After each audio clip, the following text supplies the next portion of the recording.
Stay hungry, stay foolish.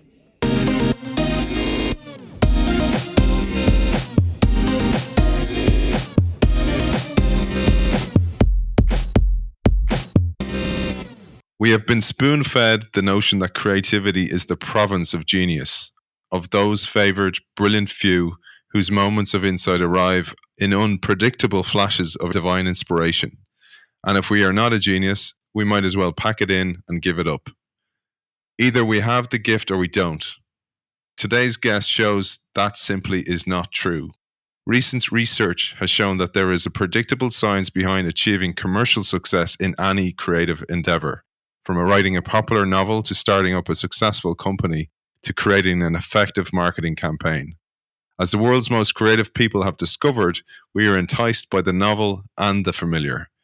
By understanding the mechanics of what today's guest calls the creative curve, the point of optimal tension between the novel and the familiar, everyone can better engineer mainstream success. Our guest today reveals the 4 laws of creative success and identifies the common patterns behind their achievement.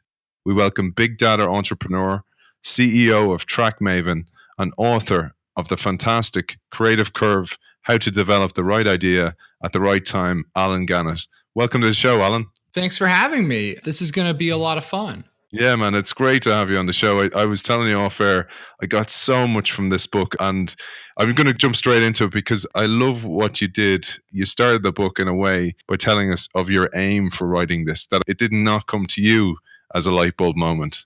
Totally. Yeah. I mean, I've always been someone who sort of over time has sort of seen patterns. And one of the patterns that I saw is, most of my day is spent working with marketers because we work in marketing data. And these marketers, these people who are supposed to be some of the most creative people in their industries would tell me things like, oh, I'm not that creative. And the more I listened, the more I heard that when people think about creativity, they think about it as a fixed asset. You either have it or you don't have it. And this is actually pretty far from the truth of how creativity actually works. And that disconnect, that gap started getting to me. And the book really came out of that sort of frustration almost from seeing that gap. You mentioned that you've always been addicted to patterns. Even as a kid, you were addicted to patterns.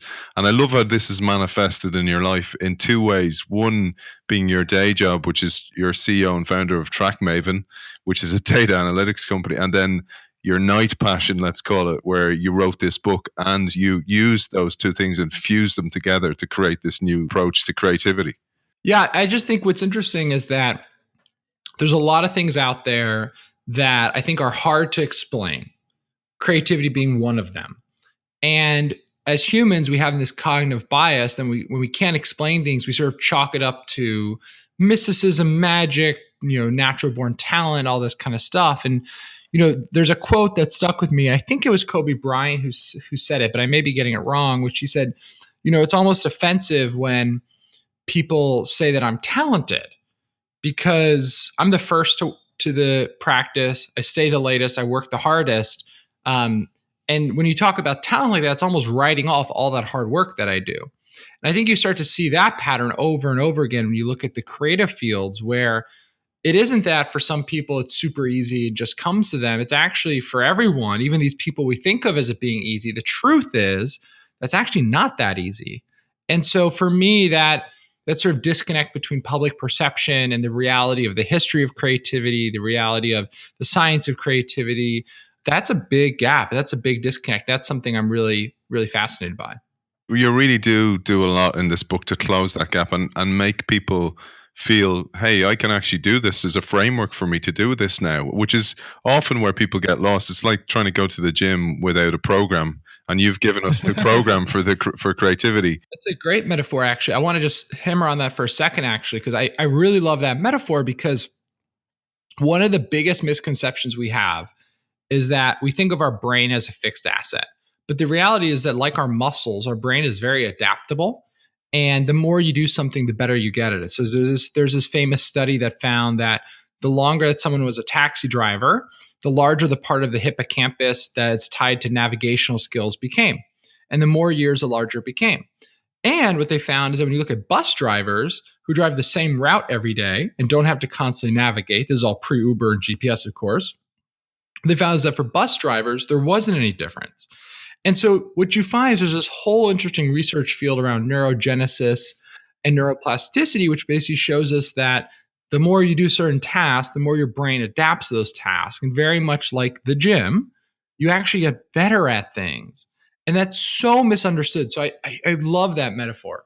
Like in the gym, you have to keep changing your program. If you don't change your program, you'll plateau.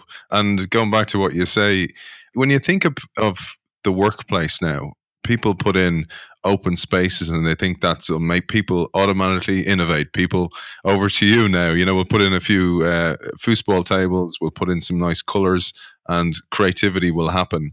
But the reality is people's jobs need to have learning built into them. You talk about this, if somebody's too expert at the role, they still need to have childlike wonder, or they still need to have one foot at the edge of society where people are pushing boundaries. Otherwise, they can't fill themselves with new creativity, new data to feed creativity. Yeah, so this is one of the really interesting things is that when they do studies looking at establishment figures, what they find is that teams that are full of establishment figures and teams that are full of all fringe figures. So think about maybe in Hollywood, your sort of indie artist versus your sort of big studio. They find is that actually both of those teams are outperformed by teams that are a combination of the establishment and the fringe, or individual people who themselves are a combination of those two things.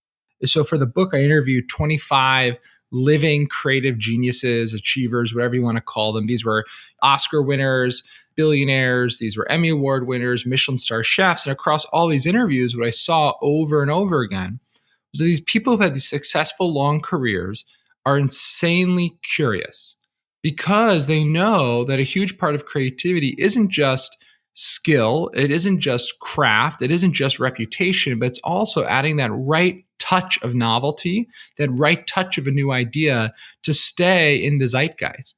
The reason why the Beatles are viewed as what they are, the Beatles, is that throughout the 60s, they were changing their style. They were adapting with their audience.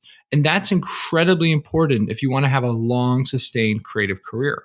That tees us up nicely because you start the book telling us about Paul McCartney and his smash hit song Yesterday, because people think, and he even thought this came to him as a spark of genius, but you totally disprove that fact, and I love how you do it.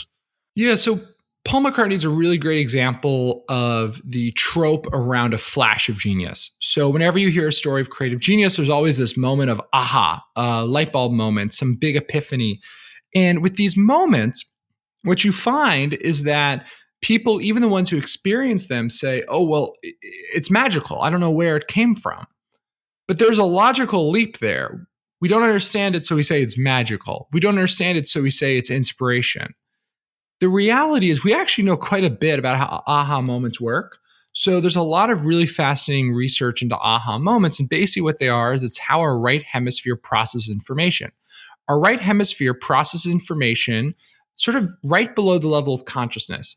And its task is to constantly try and find new ways to relate distant ideas together.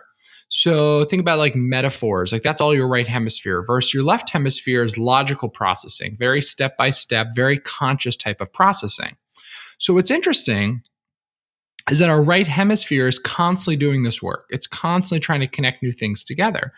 And so this is why, by the way, you hear so many stories of aha moments in the shower, or Paul McCartney famously woke up with the melody for Yesterday in his head, sort of in bed, either about to go to sleep or waking up, because your left hemisphere and your right hemisphere kind of are like a loud, lab partner in college and a quiet lab partner in college. Your left hemisphere is talking, they're working out the problem very verbally. Your right hemisphere is the dorky one, sort of sitting in the corner, thinking through it. And only once they get the answer do they go, hey, I got it.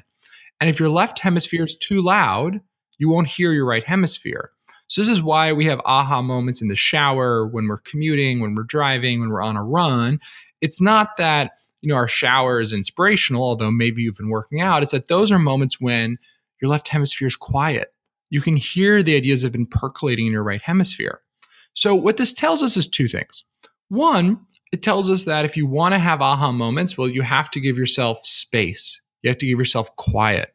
You have to find some meditative activity.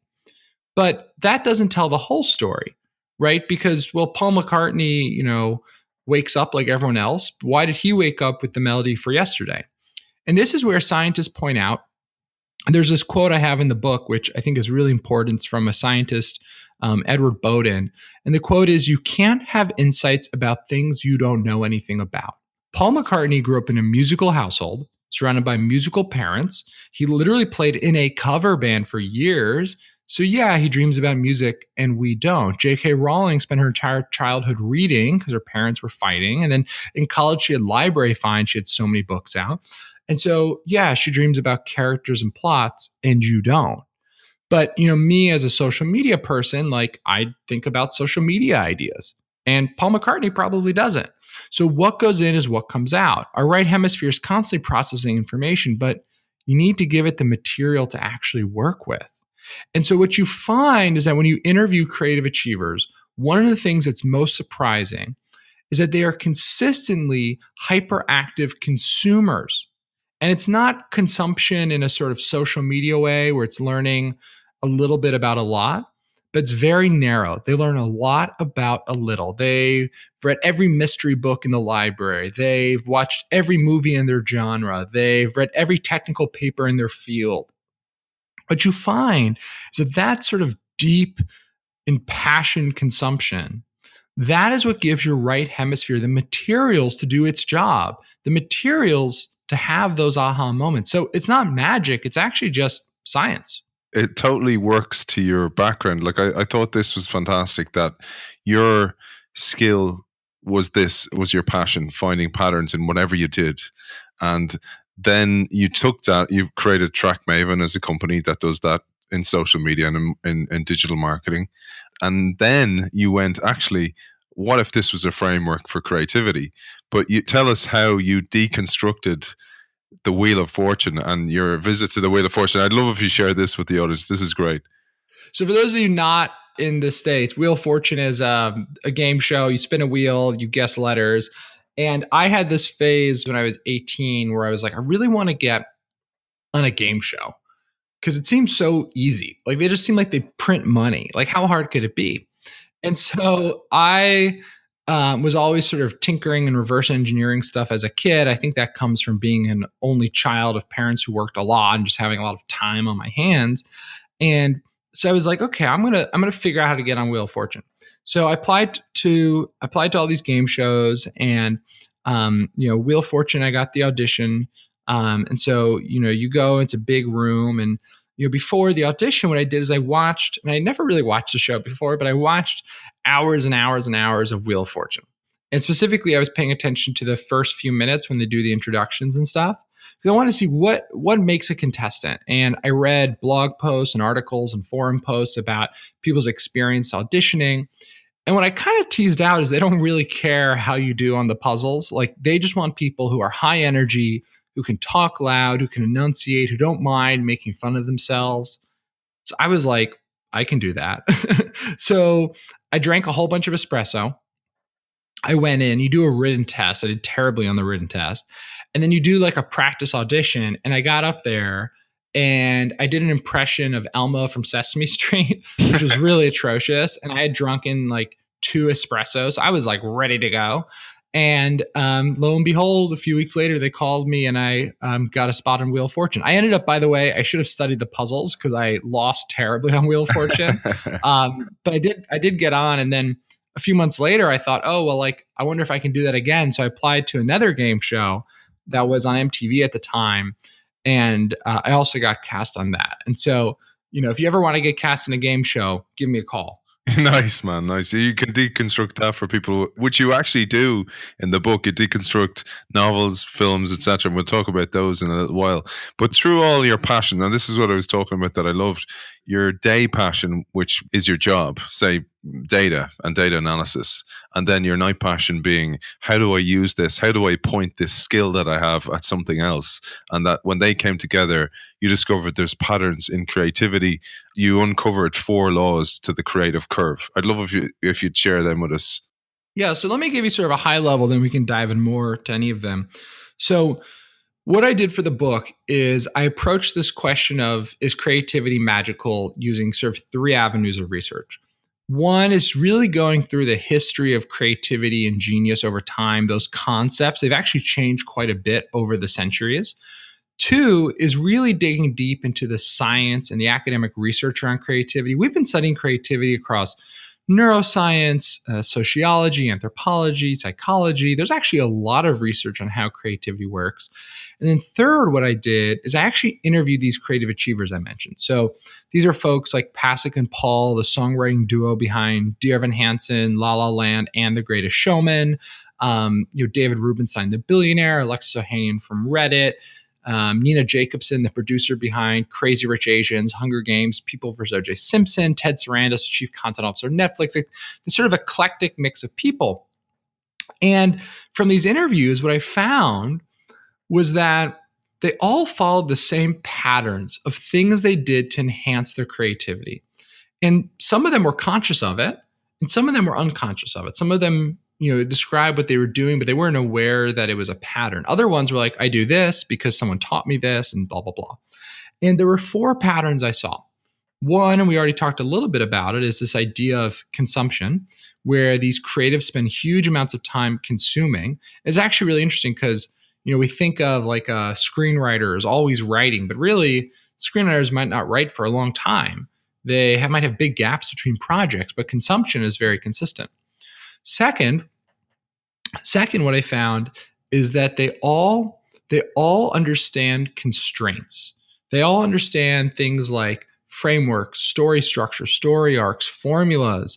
What are those ways that you're supposed to tell a story in a musical, in a pop song, in a novel?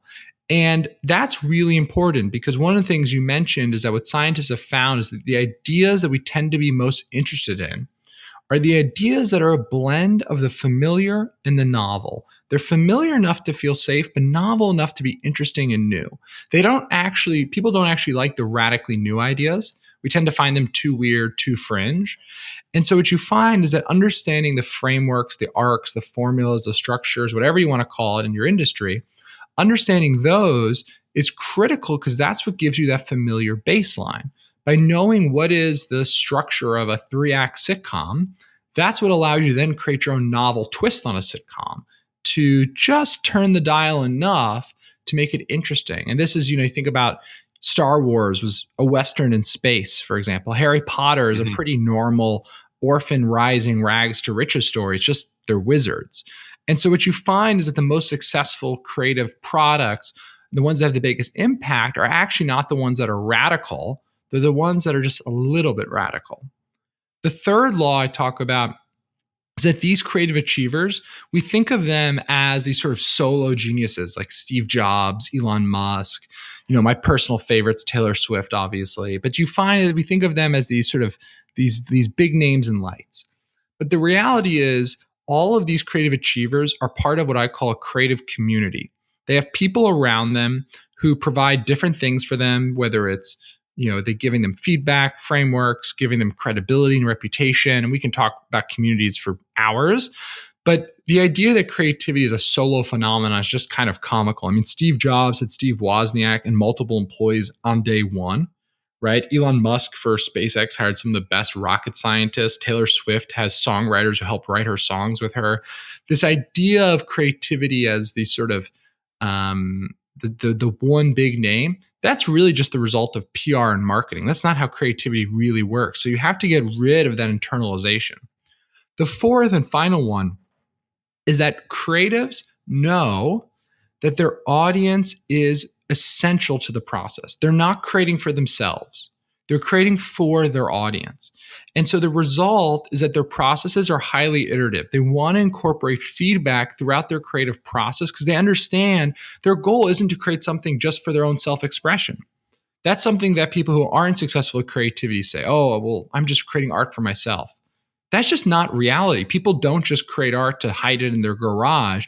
Almost every artist, the point is they want to get a reaction out of the audience. There is a social phenomenon to art, and acknowledging and owning that is really important. So the fourth law is iterations, where these great creatives, because they want to make sure that they're creating that thing, that's going to be just familiar enough and just novel enough to push people forward.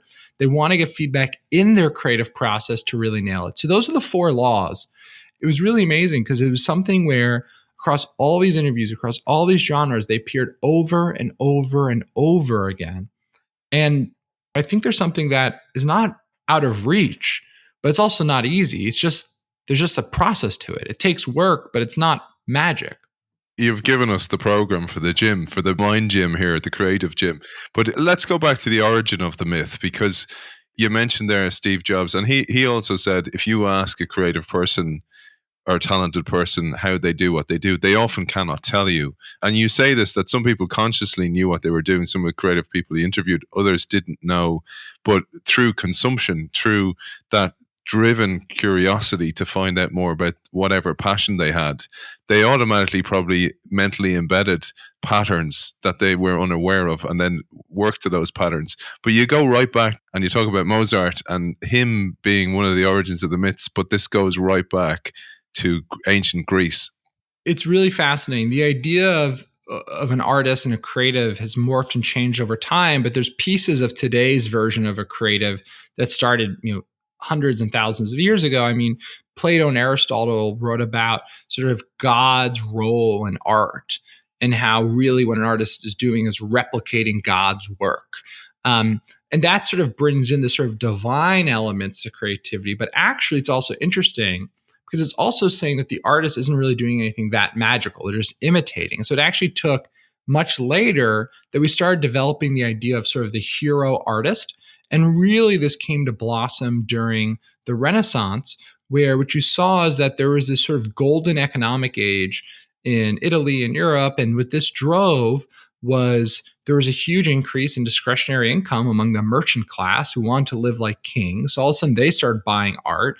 And so there was a supply and demand equation. Artists started making more money. They were able to demand better working conditions. They were able to demand attention. They were able to demand fame.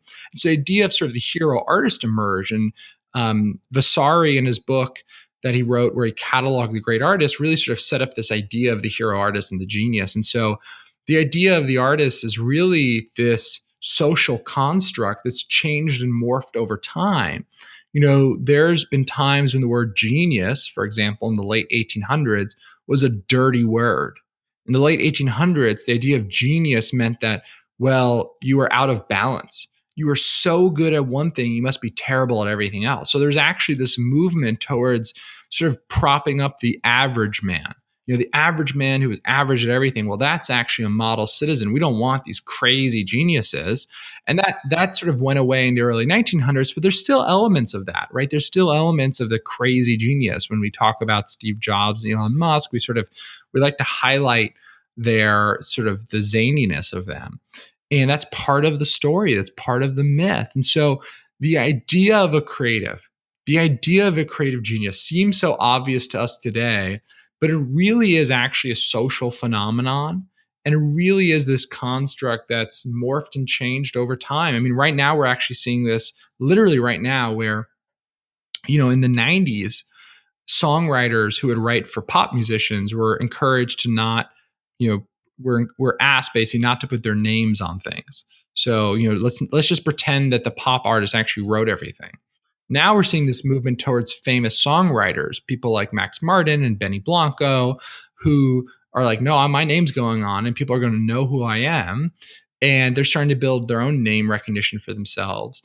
And that's a cultural swing, right? But that person was always there. We're just now recognizing them as part of the sort of creativity story. And so I think the fact that this thing is actually quite fluid and not as firm as it seems is a really important point to understand when it comes to creativity. I love what you talked about the shift in discretionary income. So people started then spending more money and looking for art, and that drove the artist or the creative economy in a way. You hit something that's so important. I mean, one of the things people have to understand is that art and capital are so intertwined, right? In order for an artist to make money, they have to get paid for it. In order for museums to buy art, they have to receive money from donors or from governments. And so economic success is actually quite tied in with artistic success. And I think sometimes we miss that, but it's not some big surprise that the cultures that have developed the most art, think about the high times of the Egyptian Empire, are also some of the cultures that are incredibly wealthy, or at least have people who are incredibly wealthy. Let's jump from that into this then. You talk about timing being absolutely key, because if I have a great idea, but it's too far right of the bell curve, that it's too out there as an idea, it's too unfamiliar and it's too novelty, and also the timing is wrong, it won't gain traction. Timing is essential to creativity because timing is equally as important to creativity as skill. You can be a technically skilled artist, but if you're painting something that is either been done before or is too radical, no one's actually going to care. No one's going to find any interest. And so timing is this really interesting thing. And this really goes into what sociologists call the systems model of creativity, which is this idea that creativity exists within this sort of social dynamic of culture. There's no creativity in a vacuum. Every artist has been exposed to other art. People, the viewers, have been exposed to other art. So we're sort of judging everything relative to our shared experiences. And so this is interesting because this ties in with what a lot of neuroscientists have found, which is that basically as people, we're scared of things that are unfamiliar, but we're also intrigued by things that are novel. So this sort of seems like a contradiction, but what it really is our brain's elegant way of balancing risk and reward. We like things that are familiar enough to be safe, but still novel enough in other ways to be interesting and intriguing. And so what you find when it comes to timing is that the creative ideas, the creative trends, the pieces of art, whatever, that tend to take off tend to be those ideas that have one foot in the familiar and one foot in the novel. And so what these great creatives do is they're very good at understanding that. They're very good at understanding what is that little twist that they're going to add. And this goes back to what we were saying before, where the best way to do this is to understand what are those frameworks? What are those things that people do? There's ways to tell stories. How can you do that? So Kurt Vonnegut talks about in a lecture he once gave about how for his master's thesis, what he did is he took a bunch of great novels and he actually mapped out the story arcs of those novels. And what he found was that there was 4 recurring story arcs that appeared over and over again. There were things like Rags to Riches. There were things like a Cinderella story. There was Man in the Hole. There was these story arcs that you'd see repeated in novel writing. And by understanding those, you could then understand, well, how can I plot my own twist on those? How can I just change the dynamic a little bit to make it interesting? This is why there's so many movies that we call them Shakespearean, even though they don't seem like they're truly, a Shakespeare remake. They have the same plot architecture, but they're set in a new context, a new place, a new set of characters, because those are all story arcs that as humans, we know we relate to. And so that balance of familiarity and novelty, that's really the key to timing. And that's something that can be unlocked through a combination of consumption and imitation. You mentioned that Kurt Vonnegut, and I loved the way you shared that in the book, because that's where you introduce the frameworks, and that when we work to those frameworks, they can be good things, because oftentimes we think of regulation or we think of constraints as restricting, but the restriction can actually be good, because then we have almost like, when you were talking about this, I thought of various types of cookie cutters that you kind of go, okay, well, I just need to build my material that works in that cookie cutter.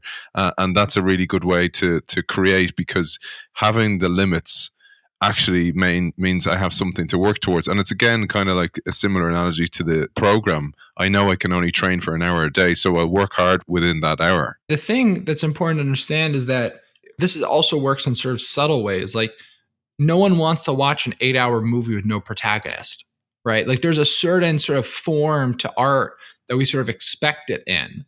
And sometimes those things, we don't recognize them consciously, but they're there. You would notice if you sat in an 8-hour movie, right? You would know, but we don't realize that that's actually part of the form until we experience something that clearly impinges on it. Closely aligned to that, Alan, you kind of touched on this earlier on, was if something's too novel, it will get rejected by society. And that goal for a creator is actual social acceptance in a way. Yeah, and this is one of the points that you can sort of get into arguments with people about. And I've had my fair share of arguments about this. And there's a lot of really interesting academic papers that sort of talk about this too. But basically, the problem with the concept of creativity is it's actually impossible to truly separate it from recognition without basically just talking about productivity.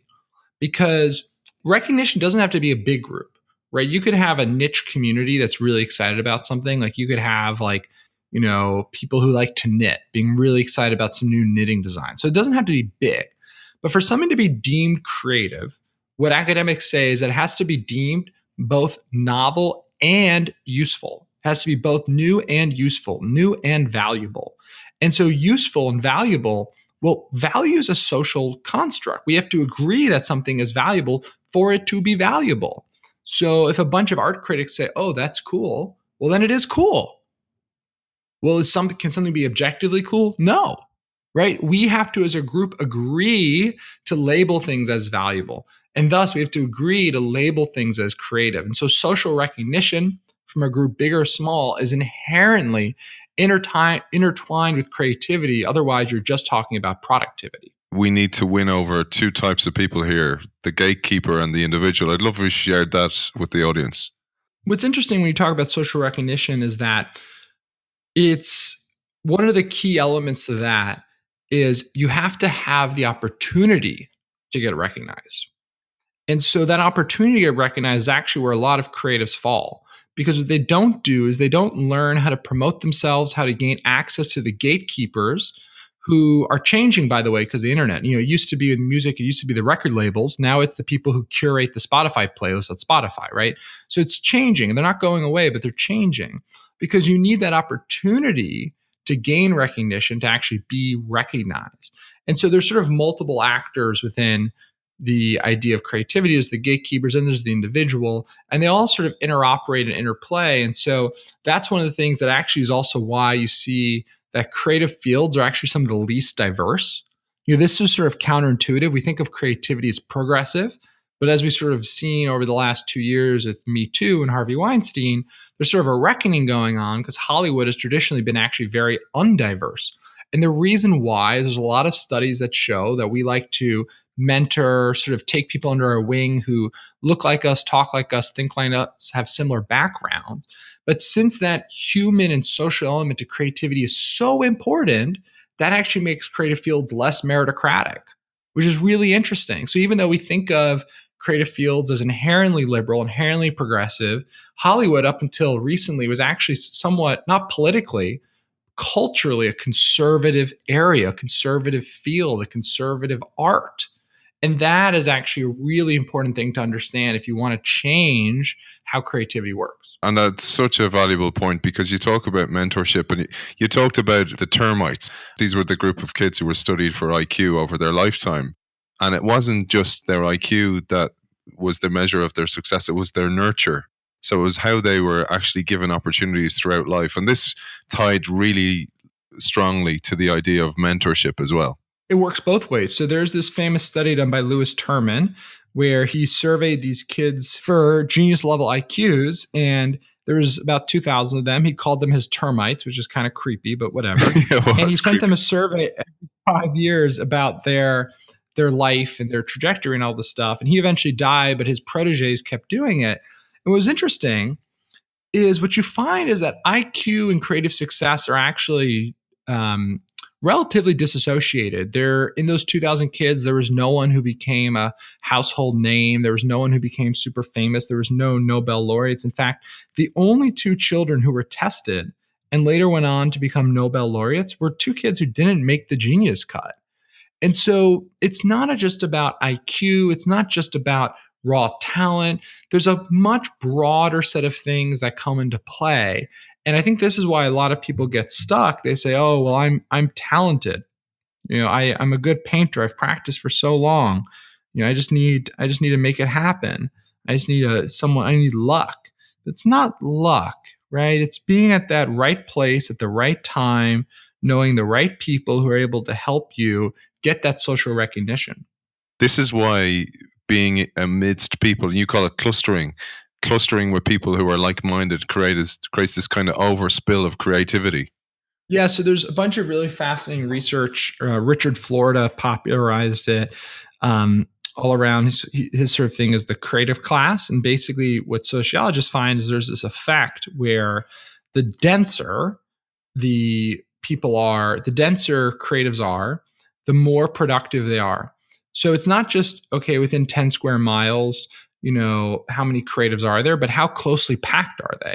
And the reason why, since there's this whole social and human dynamic, running into the coffee shop, being able to have that lunch meeting is actually really, really important to the creative process. So what you find is this effect called clustering, where this network effect happens, where, you see this obviously in San Francisco, especially the Soma area, where there's all these startups where, creatives go there and then other creatives go there because they want to be near there.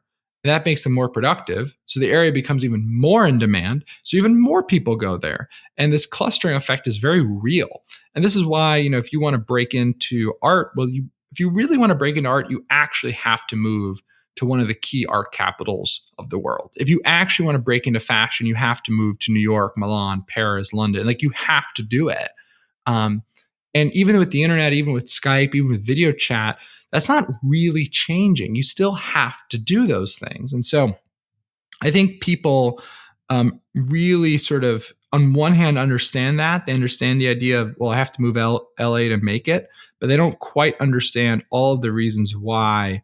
And it's not about moving to LA to luck into things. It's about moving to LA to have the opportunity to follow up with people in person, to go to events, to be that person who's a little bit too persistent, but gets their way in the door.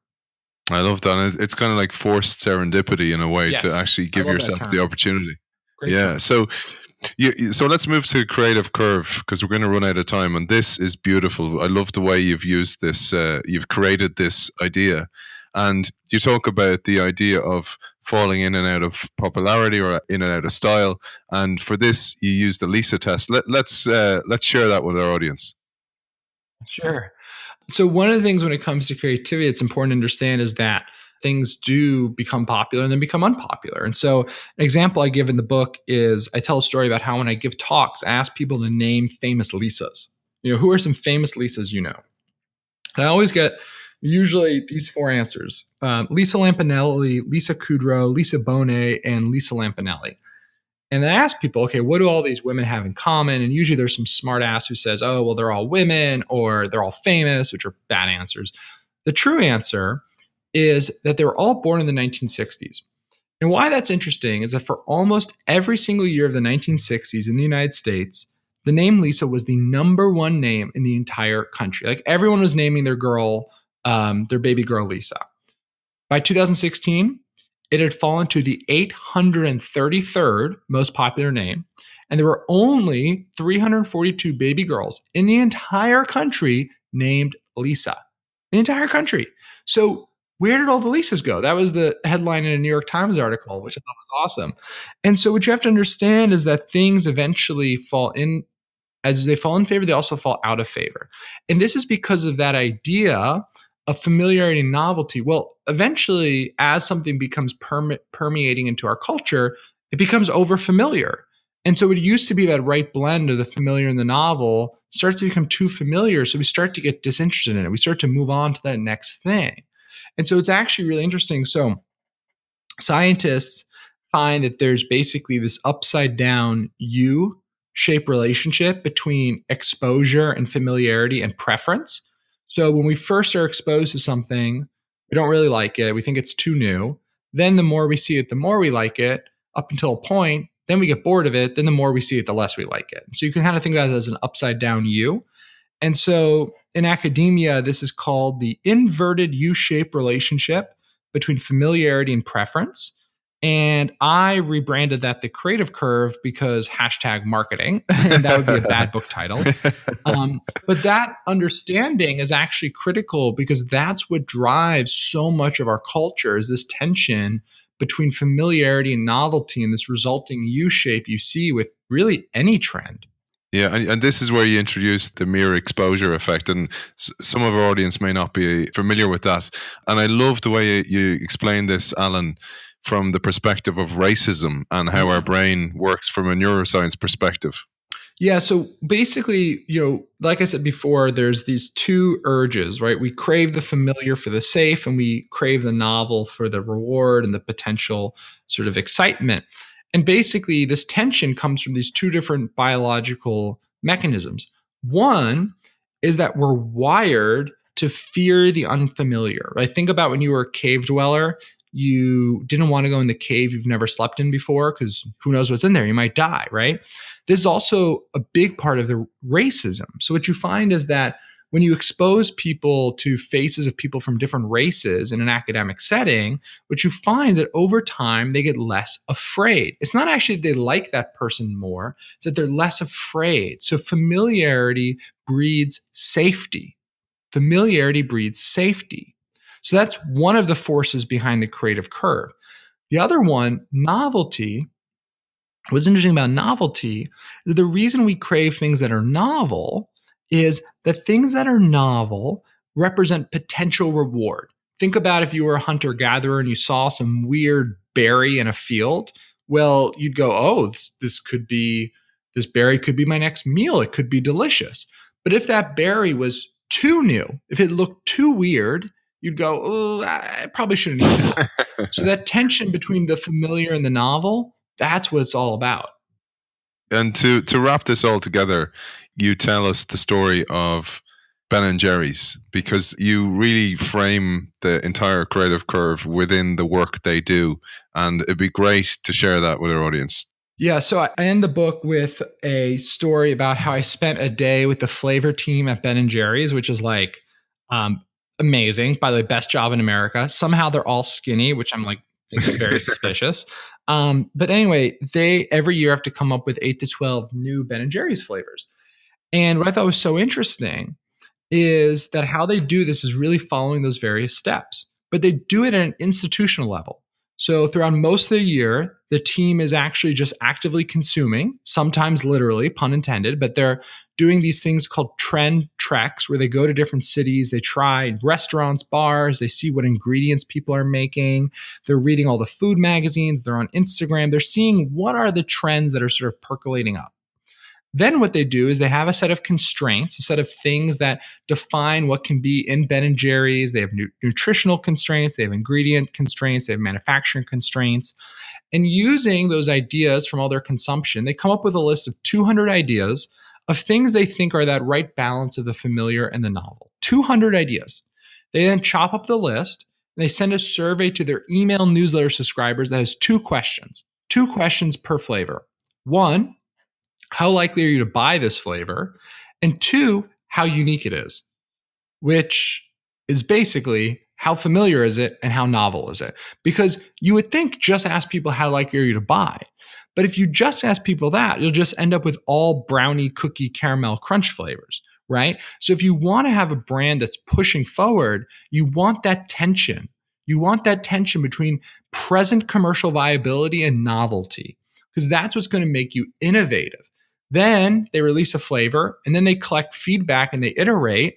They have a sampling process. They do focus groups for big launches. And then once they actually launch it, they collect sales data. They look on social media. They actually have the customer call center in the headquarters so they can hear what's the feedback. Do people like it? Do they not like it? Should we pull the flavor? And they kill flavors all the time. In fact, they actually have a flavor graveyard in their headquarters in Vermont. And of course, the tombstones are actually Vermont marble, which I thought was cute kitsch. And so that's really interesting. And so the Ben & Jerry's example, I think, is really powerful because they've done this at an institutional level. And the point that this really sort of brought home for me is that when you do this process right, if you're building a team or if you're building a company, the process itself becomes the product. The process itself becomes the product. The people at Ben & Jerry's, they're not afraid to fail because as long as they're learning and refining the process, they know that they're doing a good job. You see this if you read Ed Catmull's book about his time running Pixar. What they did so well is they built psychological safety by making the process the product. And I think that's what it's all about. If you're building a team, if you're building a company, how do you create that psychological safety necessary for creativity to flourish? That's a great message. And it's actually the one I pulled out of that chapter as well. I thought that was the key message. Last thing to ask you is, you mentioned earlier on about consumption being extremely important. You know, you had a childhood where you actually escaped to data, where you went into this data world. And when you were explaining that, I pictured you like Russell Crowe in A Beautiful Mind, just with data everywhere, all the walls. It was not that glamorous. But so here's the question. I was thinking about that. I was thinking about you and how this manifested for you. And you talk about so many people. You talk about Ted Sarandos in Netflix and how he worked as a video store clerk, and therefore he delved into the world of video and he knew every genre and it became a human recommendation engine. And then I thought, this is my concern about children today. And you mentioned social media and bite-sized content, that they're not getting deep into things enough. And I thought this was the kind of message that I would like to pull out of this from a parent perspective, is that we need to give them that. We need to give them good data to consume. Otherwise, what are they going to create in the future? Yeah, I mean, unless you think your kid's like the next great meme artist, I think social media does them a disservice, because what they become really good at is, memes and Twitter culture. And I think that's a pretty narrow sort of view. And sure, there's some people who that's great for, but I think for a lot of people, it's really about finding that thing you can get deep in, you can get weird in. And, when it comes to, screen time or social media, thing I always remember is that Steve Jobs, the myth goes, I think it's true, but I don't know, is, he wouldn't let devices into the house. And, Mark Zuckerberg talks about limiting screen time. And like, Mark Zuckerberg and Steve Jobs are limiting screen time, then like we probably all should. Last question is, what would be your parting message? You've talked about the organization and bringing in psychological safety, but for the individual, what would you like them to get out of your book? Well, one thing that I sort of think is important is I'm not saying it's easy. So I think that's important to know. And I think sort of tied to that is, I'm saying that it's possible, but I'm also saying it's a lot of work. And I think it's really important that we stop telling ourselves stories like, oh, I'm not that creative, or I just have to find something I'm passionate about. BS. If you want it, you can become incredibly successful creatively. If you're willing to do the work, if you're willing to move, if you're willing to talk to the right people, if you're willing to learn, if you're willing to push down doors, you can do it. That doesn't mean it's guaranteed. That doesn't mean it's easy. Doesn't mean any of that stuff, but you can do it. And so I think the thing I'd leave you with are, what are the stories you are telling yourself when it comes to creativity?